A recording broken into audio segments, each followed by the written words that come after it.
Hello world, I am back once again, your favorite random dude on the internet, Zaire. Today we're going to do a review on this graphic novel that I used to read as a kid called Bone. I don't know if anyone ever read it, but here, I ordered this on Amazon if anyone is interested. I cheaped out and just got the original series. It's like 9 books, but I believe there's like 2 prequels. I cheaped out because it's hard for me to buy stuff for myself, working on it. But like at least I bought it, you feel me? And I'm making an excuse and I'm making it out of content. So it's like I'm doing two things, you feel me? I'm doing my thing. Okay, so again, I don't know if anyone else ever read it. I don't remember too much. I just remember like a lot of violence being in there and just like a lot of adult themes. Not adult enough like for an adult, but adult enough for a child to, be impressed. So don't be concerned. I it's fine. I would recommend this to like I think it's like 7 to 10, like preteen kind of area. That's probably the most you're gonna enjoy it if you're a little older. I mean, I don't know. I'm gonna read it and we'll see. We'll see if like you can still enjoy it as an adult. I don't know. Like I said, I just remember reading it as a child. It literally, like, I think someone mentioned Bones. Like, I think it's another TV series, and when someone said Bones, it awakened the sleeper agent in my brain. It was like, do you remember that graphic novel you used to read?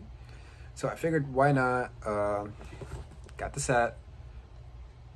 So this episode's gonna be on the first book, which is what's the name? 1 second, guys. Out from Boneville. So this is the first one. I'm gonna open it, of course. I'm gonna read it.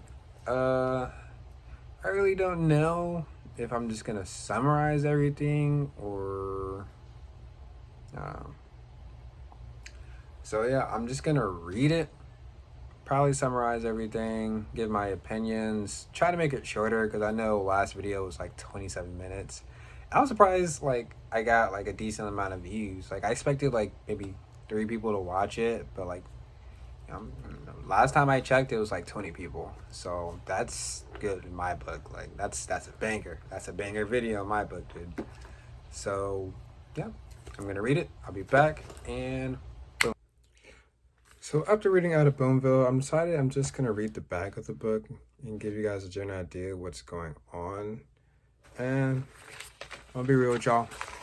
Got some notes, pretty much script, everything I want to say.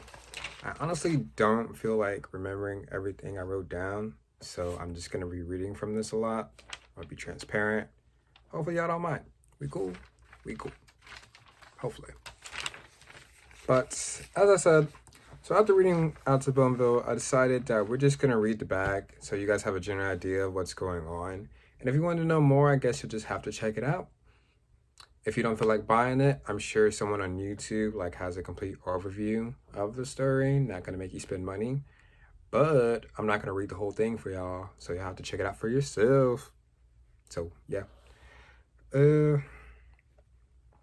After reading the back, I'll give you guys a brief overview of each character mentioned so you guys have a general idea of how they are and how they act. But for that, a little context, bones, or whatever they like to be called, are like these milky white creatures that are like, oh, there's milky white creatures. Some of them are short, some of them are tall. They have big noses. They pretty much act like humans besides their appearance. Ooh, excuse me. They eat, they sleep, they drink, they smoke, they do everything humans do. They're just different looking. So yeah, there's your context. Let's get into it. After being rang out of Boneville, the 3 Bone cousins, Foam Bone, Phony Bone, and Smiley Bone, are separated and lost in a vast, uncharted desert. One by one, they find their way into a deep, forested valley filled with wonderful and terrifying creatures. Eventually, the cousins are reunited at a farmstead run by tough Grandma Ben and her free-spirited daughter. granddaughter, Thorn. But little do the bones know there are dark forces conspiring against them, and their adventures are only just beginning. Hopefully, that sounds pretty interesting to you guys. Wink, wink, wink, wink, wink. Check it out. Check it out. But let's get to our first character, the one I consider to be the main character, Phone Bone. He's the shortest, I believe. I mean, I guess Phony Bone is just the same size. Phone Bone, he's short. He's naked pretty much. He doesn't wear clothes, and he wears a book bag. That's like the only thing he kind of wears. He's a kind-hearted individual who is also a bookworm. Seems pretty smart. He didn't do anything necessarily smart in the first book for me to be like, oh yeah, he's this smart nerdy guy. He's just kind of a bookworm and he read maps, but everyone else, all the bones could read the map, so it's not like he's the map guy or anything. But with that being said, like, he isn't a pushover, he isn't a coward, he's not afraid to be sarcastic with people or, speak his mind, or in general just stand up to stronger people than he is.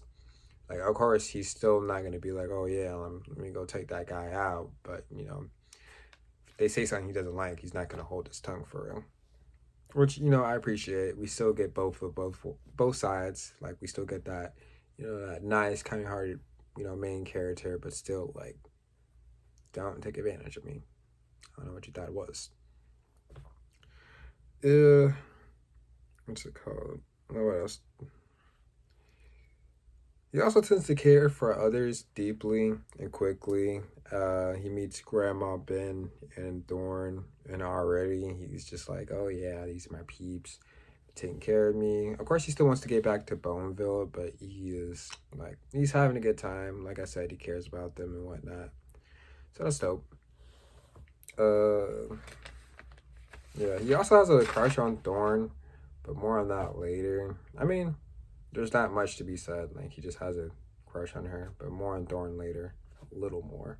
Next, we have Phony Bone, who's arguably the best stripped out character in my opinion. Like, he has this black long sleeve shirt with like a star on it. I know that's nothing crazy, but considering the Bone characters don't really wear clothes, that's pretty cool. And honestly, I think I'd rock a shirt like that. Someone should make a shirt. Honestly, it kind of reminds me of I don't know if you guys ever watched Steven Universe. Probably have. I'm acting like it's some niche thing.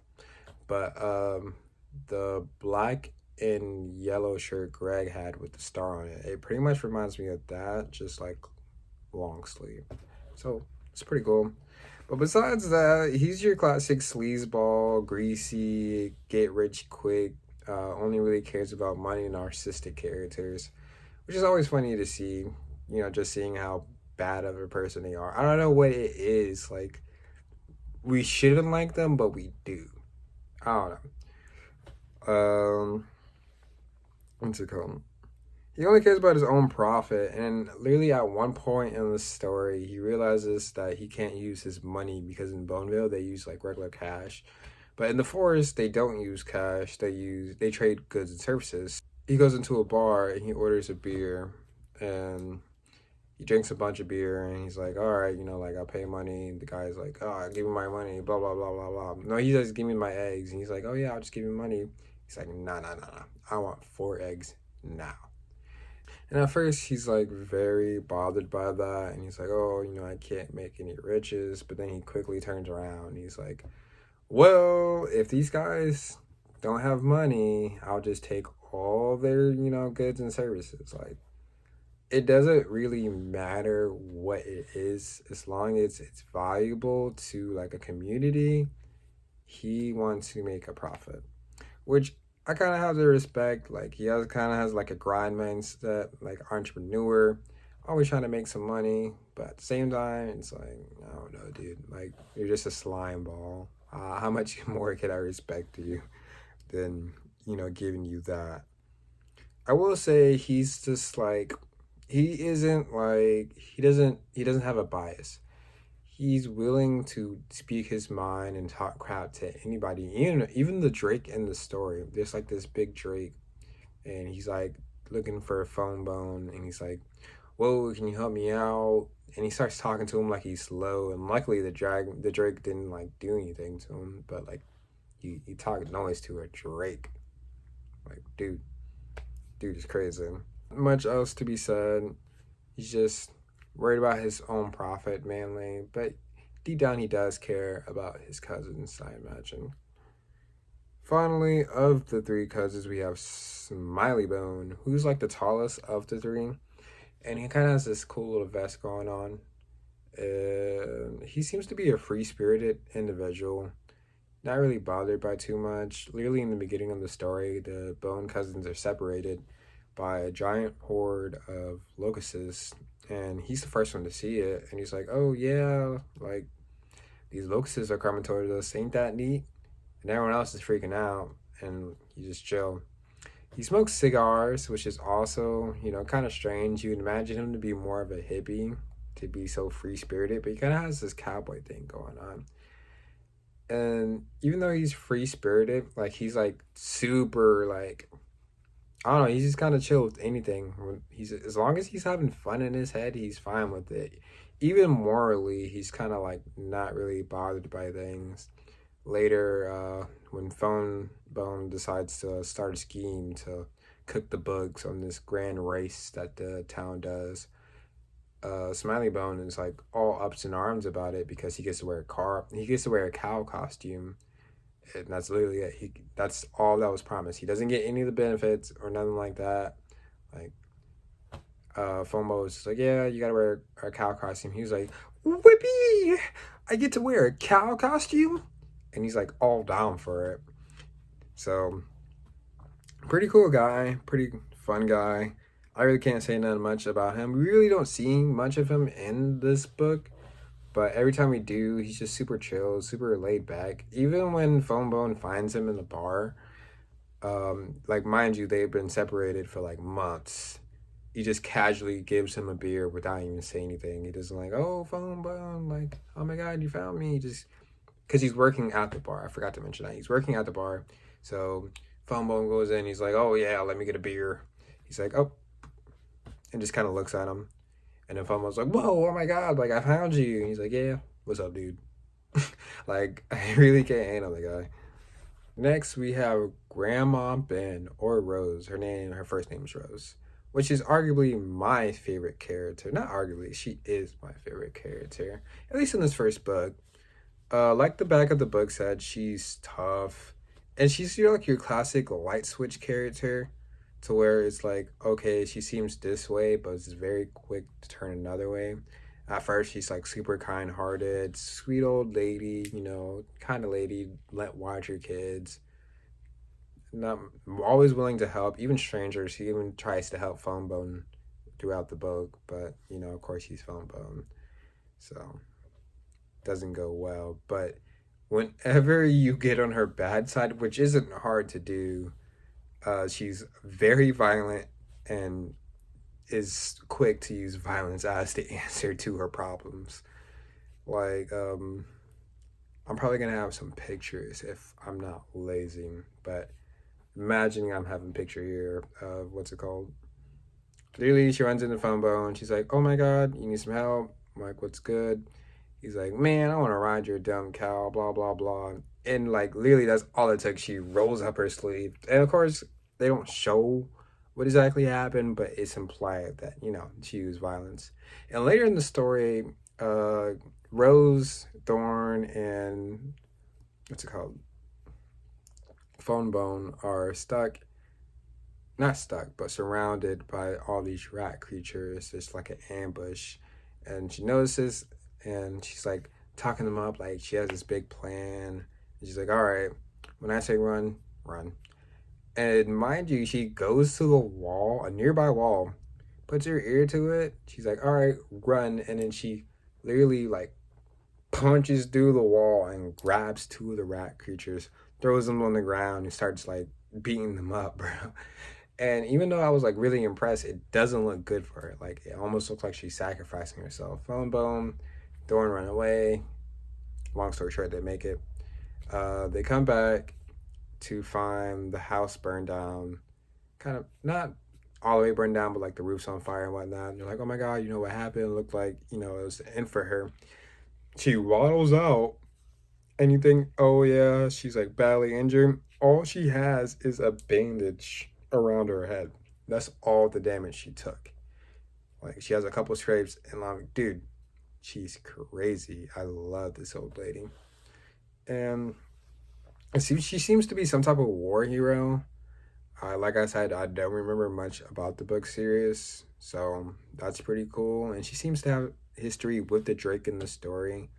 She's very short worded with them, as if they have history, and like as if he knows that she doesn't want to see him. So that could be interesting more in the story. And lastly, we have Thorn. I know I said more on her, but there's not really much to be said about her, at least not in the first book.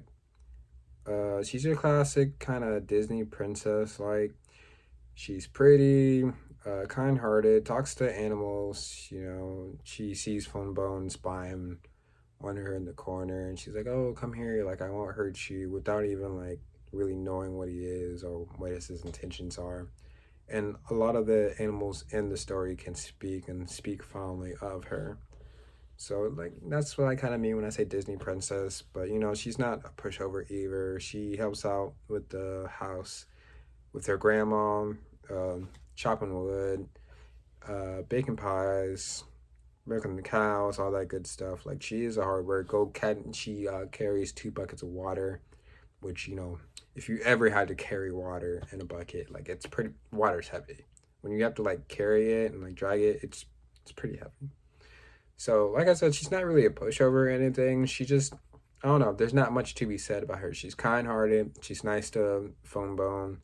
She invites him back to the place. You know, they hang out or whatever. Do the casual chores and whatnot, but she doesn't do anything remotely crazy in the first book. I will say it does seem like she's gonna be important to the plot. Like randomly, we get like she has this dream, and I'm not gonna get too much into the dream. I might pop up a picture if I'm feeling nice. But you know, she gets into a dream, and then like the dream seems pretty significant to later in the plot. I don't know. I like to predict the plot sometimes, and when they do stuff like that, it's like clearly like, okay, yeah, this is gonna be important later. But you know, right now it's all mystical and mysterious because you know why not just give me the full context now? But yeah, she's cool. Like I said, not really much to be said about her though. With all that said, like I'm really glad I bought the book series, and of course I'm an adult now, so I can appreciate the plot a lot better.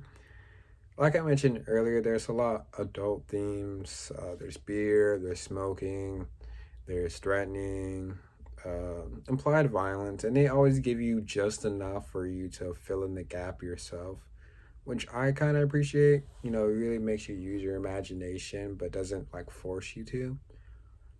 But you know, it's still appropriate for a child, but still entertaining enough for an adult, a 23-year-old adult. This one, yeah. Um, I will say the pacing's kind of fast, which I personally don't mind. It's not like super fast, but you definitely do have to pay attention to what you're reading if you want to understand what's happening. Like you could probably skip 2 pages and be a little lost. But like I said, I don't really mind that. The dialect and humor in the story are very unique, and I really appreciate it. And honestly, the humor is like funny. It's funny even without any curse words or any crazy jokes or references. Like I don't know, just how they go about it. It's really cool. And even the creator of The Simpsons said he loved the book, which was a pretty cool fun fact. Uh, what else? Let's see if there's anything else I can say. I would really love to see this animated. Like, I really think somebody should pick this up. This would be a really good series, and I think a lot of people would especially come to it if it was animated. I mean, the book alone is pretty great. This would be a banger for the children. Yes. Yes, indeed. I really don't have any complaints with the first book. I feel like it does everything it needs to. Like a first book or a first episode should really do, you know, give a pretty good introduction and want me wanting more. And it did that. 10 out of 10, Chef's Kiss. Nothing to complain about. But you know, it's the first book. I don't imagine each book's going to be a 10 out of 10. But for a first book, I liked it. I loved it. With all that being said, though, let me know if you guys want to see more of this. Like, if you wanted me to cover more of the books, or if you guys actually want me to do like a longer video on them and give like an overview of what's happening in the story and whatnot. I bought it mainly for myself, and I felt the need to make content out of it. But after reading it and kind of writing the script for this, I was like, yeah, this is cool. I don't mind talking about it, but I also don't mind reading it just for myself now. So if you guys aren't really into it, that's fine. Like, I'll just come back when I have another video idea. I don't know, leave a like, maybe comment something. Yeah, I want to see more. Some type of communication. Or, if no one really says anything, I'm just going to assume you guys don't really want to see it, which is fine. Like I said, I'm just going to read it on my own. But yeah, I'm glad that you guys watched it. If you did, shout out to the people who watched all the way to the end. I appreciate you dearly. Yes. Yeah, that's about it. See you guys. Peace.